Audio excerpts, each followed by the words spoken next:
എല്ലാവർക്കും സ്വാഗതം. ഈ റിവ്യൂ ഇഷ്ടപ്പെടുകയാണെങ്കിൽ ഒന്ന് ലൈക്ക് ചെയ്തും ഹൈപ്പ് ചെയ്തും സപ്പോർട്ട് ചെയ്യണേ. അങ്ങനെ രേവതിക്കുട്ടീനെ സിസ്റ്റർ വിളിക്കുന്നുണ്ട് കേട്ടോ. അതാരെ സിസ്റ്ററാന്ന് ചോദിക്കും. അപ്പോൾ ചിന്നുകുട്ടി ഉണ്ടോ അടുത്ത് എന്നൊക്കെ ചോദിക്കും കേട്ടോ ആദ്യം. അപ്പോൾ ചിന്നുമോളുണ്ട് ഇവിടെ അടുത്ത് കൊടുക്കാമെന്ന് പറയും. അങ്ങനെ പിന്നെ ചിന്നുമോൾക്ക് കൊടുക്കുന്നുണ്ടായിരുന്നേ.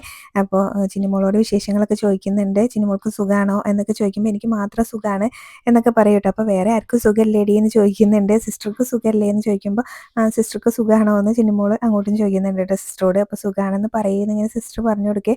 എന്നിട്ട് പിന്നെ രേവതിക്കുട്ടീനോടും ചിന്നുമോളും വിശേഷങ്ങളൊക്കെ ചോദിക്കുന്നുണ്ടായിരുന്നു. രേവതി ആൻറ്റി എവിടെയാ എന്നൊക്കെ ചോദിക്കും കേട്ടോ. ഞാനിപ്പോൾ എറണാകുളത്താണ് എന്ന് പറയുമ്പോൾ എറണാകുളത്ത് നിന്ന് വേറെ എങ്ങോട്ടേക്കും പോകണില്ലേ എന്നൊക്കെ ചോദിച്ച് ചിന്നുമോളുടെ വിശേഷം പറഞ്ഞു കഴിഞ്ഞ ശേഷം പിന്നീട് സിസ്റ്റർ തന്നെ ഫോൺ വാങ്ങിച്ചിട്ട് പിന്നീട് അവിടെ രേവതിക്കുട്ടീനെ അന്വേഷിച്ച ഒരാൾ വന്നിട്ടുണ്ടായിരുന്നല്ലോ. അപ്പോൾ ആ കാര്യങ്ങളൊക്കെ രേവതിക്കുട്ടീനോട് പറയുന്നുണ്ടായിരുന്നേ. അവരുടെ വീട്ടിൽ നിന്ന് സ്നേഹനികേതനത്തിലേക്ക് ഒരു കുട്ടീനെ കൊടുത്തിട്ടുണ്ട് എന്നാണ് പറഞ്ഞത്. അയാൾ പറഞ്ഞ ഏജ് വെച്ച് നോക്കുമ്പോൾ രേവതി ആവാനാണ് സാധ്യത എന്നൊക്കെ പറയുന്നുണ്ട്. അവിടെ പാലായിൽ വന്നിട്ടുണ്ടായിരുന്നു അയാൾ. പക്ഷേ ആ വീട്ടുകാർ ഇങ്ങനെ രേവതിയുടെ ഇങ്ങനെ പ്രായം പറഞ്ഞത് 38 വയസ്സെന്നൊക്കെയാണ് എന്നൊക്കെ ഇങ്ങനെ പറയും കേട്ടോ. അതിനുശേഷമാണ് അയാൾ ഇങ്ങോട്ടേക്ക് വന്നത്. സ്നേഹനികേതനത്തിൽ നിന്ന് ഇവിടേക്ക് ഒരു കുഞ്ഞിനെ തന്നിട്ടുണ്ടല്ലോ, അപ്പോൾ അതൊക്കെ അന്വേഷിക്കാൻ വേണ്ടി വന്നതാണ് എന്ന് പറയും കേട്ടോ.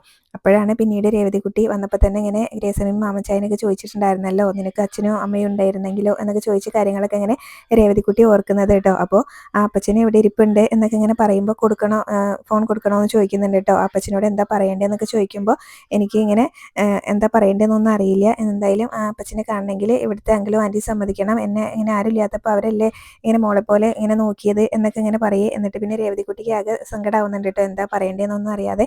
അപ്പോൾ അത് ഞങ്ങൾ മാനേജ് ചെയ്തോളാം എന്ന് സിസ്റ്റർ പറയുന്നുണ്ടായിരുന്നു. അതോർത്ത് മോള് വിഷമിക്കൊന്നും വേണ്ട കേട്ടോ എന്ന് പറയും.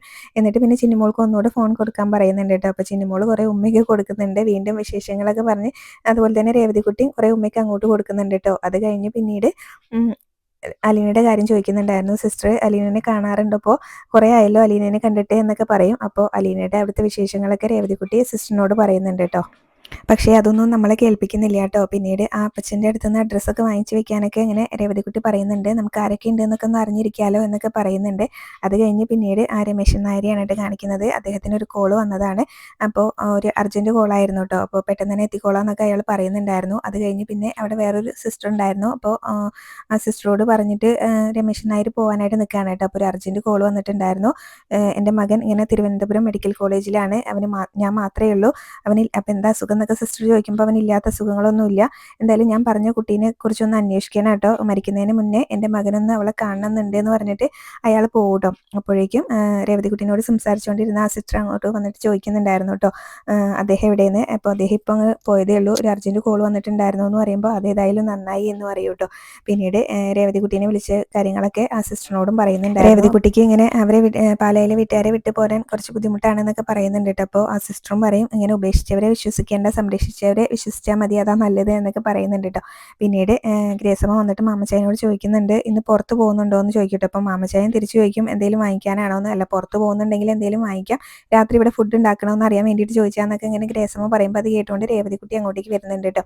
അപ്പോൾ രേവതിക്കുട്ടി പറയുന്നുണ്ട് എന്നും അങ്ങനെ പുറത്ത് പോയി ഫുഡ് കഴിക്കൊന്നും വേണ്ട, ഫാസ്റ്റ് ഫുഡ് അത്ര നല്ലതൊന്നല്ല എന്ന് പറയും. അപ്പോൾ നിനക്ക് വേണ്ടിയിട്ടാണ് പുറത്ത് പോകാമെന്ന് വിചാരിച്ചത്, അല്ലാതെ ഞങ്ങൾക്ക് ഫാസ്റ്റും ഫീസ്റ്റും ഒന്നും വേണ്ടാന്ന് പറയട്ടെ ഗ്രേസമ്മ. അപ്പോൾ രേവതിക്കുട്ടി പറയാണ് ഞാനിവിടെ കഞ്ഞിയും പപ്പടം ഉപ്പേരി എല്ലാം ഉണ്ടാക്കുന്നുണ്ട് പറയുമ്പോൾ മാമച്ചായനും പറയും കേട്ടോ, ഓ എനിക്കത് മതി, എനിക്കത് ഇഷ്ടം എന്ന് പറയുന്നുണ്ട്. പിന്നീട് രേവതിക്കുട്ടി ഇങ്ങനെ എന്നെ അന്വേഷിച്ച് ഇവിടെ ആരെങ്കിലും വന്നിട്ടുണ്ടായിരുന്നോ എന്ന് ചോദിക്കും കേട്ടോ. അപ്പോൾ നിന്നോട് ആരാ പറഞ്ഞു എന്നിങ്ങനെ മാമച്ചായൻ ചോദിക്കുന്ന സമയത്ത് അതൊക്കെ എനിക്കറിയാം എന്ന് പറയും. എനിക്കിങ്ങനെ ജ്ഞാനദൃഷ്ടി ഉണ്ട് എന്ന് പറയും കേട്ടോ. അപ്പോൾ എന്നിട്ട് പറയുന്നുണ്ടായിരുന്നു നിങ്ങളിങ്ങനെ മരത്തിൽ കാണുമ്പോൾ ഞാൻ മാനത്ത് കാണും എന്നൊക്കെ ഇങ്ങനെ പറയും. എന്തായാലും പിന്നീട് അവിടെ ഒരാൾ വന്നിട്ടുണ്ടെന്ന് രേവതിക്കുട്ടി മനസ്സിലാക്കിയെന്ന് അവർക്ക് മനസ്സിലായി. അതുകൊണ്ട് തന്നെ പിന്നീട് അദ്ദേഹം വന്ന കാര്യങ്ങളൊക്കെ രേവതിക്കുട്ടീനോട് പറയുന്നുണ്ടായിരുന്നു. ഓ, അദ്ദേഹം വന്നുകൊണ്ടാണോ എന്നോട് വന്നപ്പോൾ തന്നെ എന്നെ ഇങ്ങനെ ക്വസ്റ്റ്യൻ ചെയ്തത് എന്നൊക്കെ രേവതിക്കുട്ടി ചോദിക്കുന്നുണ്ടായിരുന്നു കേട്ടോ. എന്തായാലും ഞാനിങ്ങനെ ആര് വന്നാലും അവരുടെ കൂടെ പോകാനൊന്നും പോകുന്നില്ല എന്ന് പറയുന്നുണ്ട് കേട്ടോ. എന്തായാലും നമുക്ക് ഒരു റിലേറ്റീവ്സ് ഒക്കെ ഉണ്ട് എന്ന് അറിയുമ്പോൾ ആ ഗമയിൽ ഇരിക്കാലോ, അതിനു വേണ്ടി ചോദിച്ചതാണ് എന്നൊക്കെ പറയൂ കേട്ടോ. ആരൊക്കെ ഉണ്ടെന്നൊക്കെ ഒന്ന് അറിഞ്ഞിരിക്കാലോ എന്നൊക്കെ പറയുന്നുണ്ട്. എന്തായാലും നിങ്ങളെ വിട്ട് ഞാൻ പോകാനൊന്നും പോകുന്നില്ല എന്ന് പറയുമ്പോൾ ഗ്രേസമ്മയ്ക്കും മാമച്ചായനൊക്കെ സന്തോഷമാവുന്നുണ്ട് കേട്ടോ. അപ്പം മാമച്ചായൻ പറയുകയും ചെയ്യുന്നുണ്ട്. പിന്നീട് അദ്ദേഹത്തിൻ്റെ പേരൊക്കെ പറഞ്ഞു കൊടുക്കുന്നുണ്ട് കേട്ടോ, രമേശൻ നായർ. വേറെ ആരും ഇല്ലേ, അദ്ദേഹം ആരാന്നൊക്കെ ചോദിക്കുന്നുണ്ട്. കൂടുതലൊന്നും പറഞ്ഞില്ല എന്ന് പറയും. ഇനി എന്തായാലും നിനക്ക് അവരൊക്കെ കാണണമെങ്കിൽ നമുക്ക് ഒരു ദിവസം പോവാന്ന് പറയുന്നുണ്ട് കേട്ടോ. അപ്പോൾ രേവതിക്കുട്ടി പറയുന്നുണ്ടായിരുന്നു പോകുന്നു വേണ്ട, വെറുതെ ഒന്ന് അറിഞ്ഞിരിക്കാൻ വേണ്ടിയിട്ടാണ്. എന്തായാലും ഇനിയിപ്പോൾ അപ്പോൾ ഗ്രേസമ്മ പറയുന്നുണ്ടായിരുന്നു ഇനി അദ്ദേഹം അന്വേഷിച്ച് വരട്ടെ എന്ന്. ഇനിയിപ്പം എന്നെ ആരും അന്വേഷിച്ച് വരുന്നത് തോന്നുന്നില്ല, എൻ്റെ പ്രായം 38 വെച്ചിരിക്കല്ലേ, എനിക്കും ആൻറ്റിയുടെ പ്രായം പറയാനൊരു അവസരമൊക്കെ കിട്ടും, അപ്പോൾ ഞാൻ 96 ആക്കും എന്നൊക്കെ ഇങ്ങനെ പറയുമ്പോൾ ഗ്രേസമ്മയും അമ്മച്ചായനും ഇങ്ങനെ ചിരിക്കും കേട്ടോ. അപ്പോൾ അവർ നല്ല സന്തോഷത്തിലാണ്. രേവതിക്കുട്ടി ഇങ്ങനെ അവരുടെ കൂടെ പോയില്ല എന്നൊക്കെ പറഞ്ഞപ്പോൾ കേട്ടോ. പിന്നീട് ശിവനെയാണ് കാണിക്കുന്നത്. ശിവൻ ഗോവർദ്ധനെ വിളിച്ചിട്ട് വൈകിട്ട് വരാമെന്നൊക്കെ പറയുന്നുണ്ട് കേട്ടോ. സുലോചനയ്ക്ക് നിൽക്കാൻ പറ്റില്ലെങ്കിൽ രാത്രി ഇവിടുന്ന് ആരെങ്കിലും വിടാന്ന് പറയുമ്പോൾ രാത്രി സുലോചന നിന്നോളൂ എന്ന് പറയും. അപ്പോഴേക്കും ഗംഗേട്ടൻ അങ്ങോട്ട് വരുന്നുണ്ട് കേട്ടോ. ഗംഗേട്ടനോടും ശിവൻ പറയുന്നുണ്ടായിരുന്നു ഗോവർദ്ധനെയാണ് വിളിച്ചത്, അവൻ ഹോസ്പിറ്റലിലുണ്ട്, രാത്രി സുലോചന നിന്നോളാന്ന് പറഞ്ഞിട്ടുണ്ട് എന്ന് പറയുമ്പോൾ ഇവിടുന്ന് ആരെങ്കിലും ഒക്കെ വിട്, ഇവിടെ കമലയും ബബിതയും രഞ്ജു ഒക്കെ ഉണ്ടല്ലോ എന്ന് പറയും. അപ്പോൾ ബബിതി രഞ്ജു ഒക്കെ ചെന്നിട്ട് എന്തിനാണ് എന്ന് ചോദിക്കും കേട്ടോ. അപ്പോൾ അവിടെ ഇങ്ങനെ കലാസ്ത്രീകളുടെ ആവശ്യമൊന്നുമില്ല, വൈജിക്ക് ഒരു കൂട്ട് അത്രയല്ലേ വേണ്ടൂ എന്ന് പറയും. അപ്പോൾ അവർക്ക് ഇങ്ങനെ എൻജോയ്മെന്റ് ഇല്ലാത്ത ഒരു കാര്യം അവർ ചെയ്യില്ല, 2 മണിക്കൂറിൽ കൂടുതൽ അവർ നിൽക്കില്ല എന്ന് പറയുമ്പോൾ ഗംഗേട്ടനും പറയുന്നുണ്ട് അവർക്ക് ആരോടും നന്ദിയും കടപ്പാടും ഒന്നുമില്ല, താത്താന്ന് മാത്രം പറയാനേ അറിയുള്ളൂ എന്ന് പറയുമ്പോൾ ശിവേട്ടൻ പറയുന്നുണ്ടായിരുന്നു ഇനിയിപ്പോൾ അത് കൊടുത്തില്ലെങ്കിലോ അവർക്ക് ഭയങ്കര ദേഷ്യവും വാശിയൊക്കെയാണെന്ന് പറയട്ടെ. അപ്പോൾ ഇവരിങ്ങനെ സംസാരിച്ചുകൊണ്ട് നിൽക്കുമ്പോഴേക്കും രാജീവനും അങ്ങോട്ട് വരുന്നുണ്ട് കേട്ടോ. പിന്നീട് അലീനയുടെ കാര്യത്തിൽ ഒരു തീരുമാനം എടുക്കണമല്ലോ. ഇനിയിപ്പോൾ ഇന്നലെ മുതൽ ഇങ്ങനെ നമ്മളിങ്ങനെ തല്ലാനായിട്ടായിരുന്നു നിന്നത്, ഇനിയിപ്പോൾ നാളെ തൊട്ട് തലോടുമ്പോൾ എല്ലാവർക്കും ഒരു സംശയം വരും, അത് നമ്മൾ ഡീൽ ചെയ്യണം, ആർക്കും ഒരു സംശയം തോന്നാത്ത രീതിയിൽ ഇവിടെയും കാര്യങ്ങളൊക്കെ പറഞ്ഞ് മനസ്സിലാക്കണം എന്ന് പറയുന്നുണ്ട്.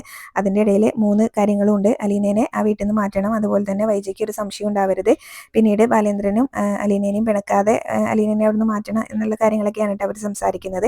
അപ്പോൾ സിംഗപ്പൂരിലേക്ക് കൊണ്ടുപോയിട്ട് ജോലിയാക്കി കൊടുക്കാൻ പറ്റില്ല എന്നൊക്കെ രാജീവിനോട് ചോദിക്കുമ്പോൾ രാജീവൻ പറയുന്നുണ്ടായിരുന്നു ഞാൻ കൊണ്ടുപോയിട്ടുണ്ടെങ്കിൽ ഇങ്ങനെ ആരാന്ന് ചോദിച്ച് കുറേ എക്സ്പ്ലനേഷനൊക്കെ കൊടുക്കേണ്ടി വരും, അതുകൊണ്ട് അത് പറ്റില്ല, അല്ലെങ്കിൽ പിന്നെ വൈഫിനോട് കാര്യങ്ങൾ പറയേണ്ടി വരും എന്ന് പറയുമ്പോൾ അത് വേണ്ടാന്ന് പറയട്ടെ, മാലതിനെ തന്നെ ഞാൻ കൊണ്ടുവരാതിരുന്നത് അവളുടെ വായിൽ നിന്ന് എന്തെങ്കിലും വീണ് പോയാലെന്ന് വിചാരിച്ചിട്ടാണെന്ന് പറയും.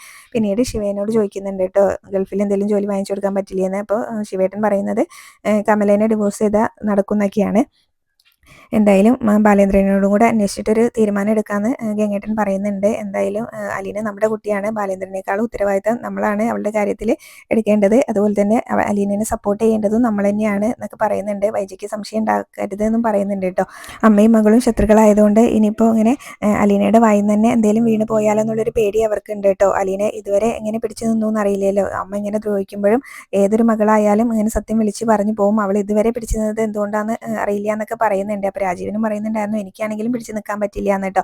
ബാലേന്ദ്രനും ഇതുവരെ സത്യം ഒന്നും അറിഞ്ഞിട്ടില്ലല്ലോ, അവളുടെ വായനല്ലല്ലോ സത്യം അറിഞ്ഞത്, അയാൾ സ്വയം കണ്ടുപിടിച്ചതല്ലേ എന്നൊക്കെ പറയുന്നുണ്ട്. അപ്പോൾ കൃഷ്ണമോൾക്കും സത്യങ്ങളൊക്കെ അറിയാലോ, അങ്ങനെ ഇനിയിപ്പോൾ കൃഷ്ണമോളുടെ വായനെങ്ങാനും വൈജി അറിയുമെന്നുള്ളൊരു പേടിയുണ്ട്. അത് രാജീവൻ പറയുന്ന സമയത്ത് അവൾ ഒരിക്കലും അത് പറയില്ല, നല്ല ബുദ്ധിയുള്ള കുട്ടിയാണ്, അവൾ ഇങ്ങനെ അച്ഛൻ്റെ സൈഡാണെന്ന് പറയുന്നുണ്ട് കേട്ടോ. അവൾക്ക് ഇങ്ങനെ വരായികളൊക്കെ തിരിച്ചറിയാൻ പറ്റും, അതുകൊണ്ട് അവൾ പറയില്ല എന്ന് പറയുന്നുണ്ട്. എന്തായാലും അലീനേനെ വീട്ടിൽ നിന്ന് മാറ്റണം എന്നൊക്കെയാണ് അവരുടെ തീരുമാനം കേട്ടോ. അപ്പോൾ കല്യാണം കഴിപ്പിച്ചയക്കാന്നൊക്കെ ഇങ്ങനെ പറയുന്നുണ്ടായിരുന്നു. അപ്പോൾ അല്ലെങ്കിൽ പിന്നെ ജോലി വാങ്ങിച്ചു കൊടുക്കണം, അപ്പോൾ അതിനുള്ളൊരു തീരുമാനമൊക്കെ അവരെടുക്കുന്നുണ്ട് കേട്ടോ. പ്രത്യേകിച്ചും ഹരീനെയും രോഹിത്തിനൊക്കെ കാര്യങ്ങൾ പറഞ്ഞ് മനസ്സിലാക്കണം എന്നൊക്കെ പറയുന്നുണ്ടായിരുന്നു.